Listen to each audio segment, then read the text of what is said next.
Alors, bienvenue dans cette seconde partie où on va voir un petit peu comment on peut sélectionner. Mais avant ça, je vais vous donner une petite astuce pour gagner en ligne de code. Alors, dans la première vidéo, je vous ai montré juste sur 2-3 voitures. Je ne vous ai pas montré sur les 10. Je les ai rajoutés moi entre temps. Mais voilà, donc vous avez le dossier avec les voitures. Si vous n'avez pas le dossier, vous pouvez le télécharger gratuitement sur le site codeassemblydev.fr. Il y a le lien du coup dans la description de cette vidéo. Et vous avez un pack avec tout le visuel de toutes les voitures. Donc, juste avant de continuer, je vais prendre les bonnes habitudes dès le début. Je vais mettre fond. Ici, je vais en ajouter un autre. Et là, je vais mettre voiture. Voilà. Et sur toutes mes voitures, je vais les mettre sur le bon layer. Hop, comme ça va être mieux. Pensez à bien renommer les choses de façon assez claire. Là, j'ai mis par exemple voiture 4, voiture 5, voiture 6. C'est pas forcément la bonne solution. Donc sur Construct, c'est assez visuel, donc il n'y a pas de souci. Mais dès que vous codez avec du vrai code, donc là c'est que des lettres et des chiffres, des tableaux, des variables dans tous les sens. Et il y a le visuel que quand on lance le jeu, et ben, il y a des fois on sait plus. On sait plus qui est la voiture 5, qui est la voiture 4, ainsi de suite. Donc pensez à bien renommer, par exemple, là, la voiture jaune, j'aurais dû l'appeler voiture jaune. Voilà, tout simplement. Alors, je regarde si j'ai toutes mes voitures. Voilà. J'ai toutes mes voitures, donc ça, je peux le verrouiller. Donc c'est bon. Alors, petite astuce. Là, par exemple, au niveau de mon jeu, je veux que toutes mes voitures aient une opacité de 80 dès le début, et c'est une fois qu'on clique dessus, qu'on les sélectionne, que du coup, l'opacité monte à 100. Donc là, naturellement, on pourrait penser faire, donc, on start of layout, on prend la première voiture, cette opacité, 80, hop, on lance le jeu. Donc j'ai bien ma voiture rouge, ma première voiture qui est à 80. Donc on pourrait s'amuser à faire ça, hop, par exemple, add action, voiture 1, voiture 2, voiture 3, voiture 4, etc. Voilà. On va se retrouver à avoir une multitude de lignes, alors que c'est pas forcément ce qu'il y a de plus intéressant de répéter, et c'est même du coup pas recommandé du tout de faire des répétitions en programmation. Donc j'ai longtemps cherché, et puis à un moment donné j'ai quand même regardé un petit peu tous les dossiers qui se trouvaient aux alentours, et puis j'ai trouvé quelque chose de très intéressant que je voudrais vous partager. On peut faire dans Construct 2 des groupes, des families, d'accord? Il suffit juste de cliquer dessus, de faire Add Families. Là vous pouvez sélectionner la famille que vous voulez. Donc là, moi je vais sélectionner toutes mes voitures.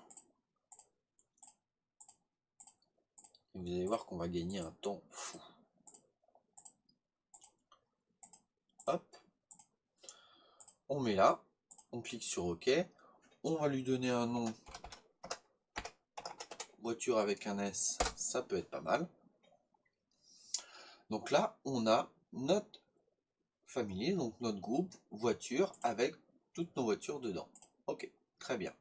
Donc elles sont toujours dans les objets parce que c'est les objets du jeu, mais il y a un groupe qui s'appelle voiture. Qu'est-ce que ça va changer? Si on reprend notre feuille d'événement, on fait on start of layout, voilà. Mais là, vous voyez qu'il y a un nouvel objet voiture avec un S. On a notre groupe, on le sélectionne, cette opacité, et on le met à 80. Si je lance le jeu, toutes mes voitures sont à 80 en opacité. En une ligne de code, on a réussi à faire ce qu'on aurait pu faire en 10 lignes, en 10 actions Voilà. Donc ça aurait pris 10 lignes de code. C'est quand même très pratique. Ce qu'on peut faire aussi, c'est que là, au niveau de ma voiture, je peux créer une instance de variable. Sauf que je voudrais lui créer une instance de variable select, savoir si cette voiture est sélectionnée ou pas, avec un booléen, donc false ou true, vrai ou faux. C'est plutôt, j'ai dit false et true, donc c'est plutôt faux ou vrai. True étant vrai, false étant faux. L'instance de variable, donc là je fais ça, instance de variable, select, false et puis ainsi de suite. Et je fais ça pour mes 10 voitures. Et ben là, je peux sélectionner ma famille voiture, family instance variable, ok, on va en ajouter une, et je fais select. Alors je mets select, vous pouvez mettre sélectionné, peu importe, vous pouvez même mettre pamplemousse, mais comme je vous l'ai dit, c'est mieux de nommer les choses le plus explicite possible. Pourquoi? Parce que au bout d'un moment, on va plus savoir que pamplemousse, c'est parce qu'on clique dessus et que la voiture, elle doit être sélectionnée. Voilà. Donc c'est bien un booléen et on me laisse à false au début. Très bien.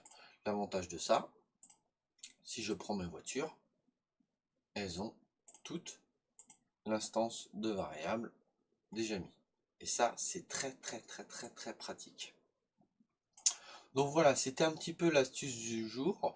Ça, vous pouvez l'utiliser dans n'importe quel projet. Si vous avez des jeux relativement gros, avec plein d'objets, plein d'ennemis, vous pouvez faire des groupes d'ennemis, des groupes d'objets, vraiment, vous pouvez faire plein de choses et faire en sorte de faire des actions sur le groupe en entier, au lieu de faire objet par objet, qui d'une vous prend énormément de temps, et il y a énormément de répétitions dans votre code, alors que là, en une ligne, j'ai sélectionné tous mes objets.